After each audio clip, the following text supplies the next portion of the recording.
When Jesus had called the 12 together, he gave them power and authority to drive out demons, to cure diseases, and he sent them out to preach the kingdom of God. So everything you need in life as a Christian, you can get from these two tools that Yahushua given over to you. Power and authority is going to get you the kingdom. Power and authority will drive out demons. Power and authority will cure diseases.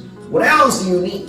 You need righteousness, peace, and joy in your circumstances. Well, power and authority is going to give that to you. Yahushua said, in fact, you're going to see later on, he told them, take nothing for the journey. No staff, no bread, no bag, no money, no extra tunic.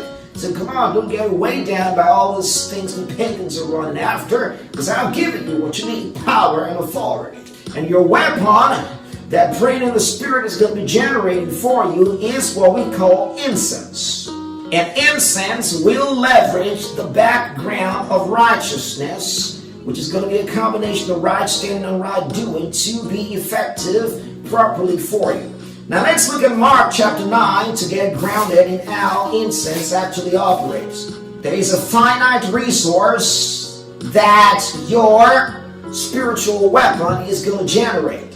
That finite resource we call incense, and you need to understand how to make that work for you. He replied, this kind can't come out except by prayer and fasting, or prayer and obedience, which is going to get several badges on you, and incense is going to flow out of you when you speak one word just like that. It says, the effectual fervent prayer of a righteous man makes much power available. So it is important for us to understand that before prayer can be effective and fervent, he has to come from the standpoint of a righteous man. You got to understand how to fire by the Spirit on a regular basis to make your territory a no-fly zone for the adversary and his cohorts over there. But I don't understand how to pray in the Spirit of all types of prayers. This is the milk of the word. I understand all that. But at least you know how to pray in tongues. Make sure you are praying in tongues at least 15 minutes in the morning, 15 minutes in the evening. And then stay under the covering of those who come before you, who know how to generate significant amount of personal energy, and listen to what they tell you. You're going to be safe. In the meat section of the Word of God, we're going to teach you how to pray like a priest of the help of the tabernacle.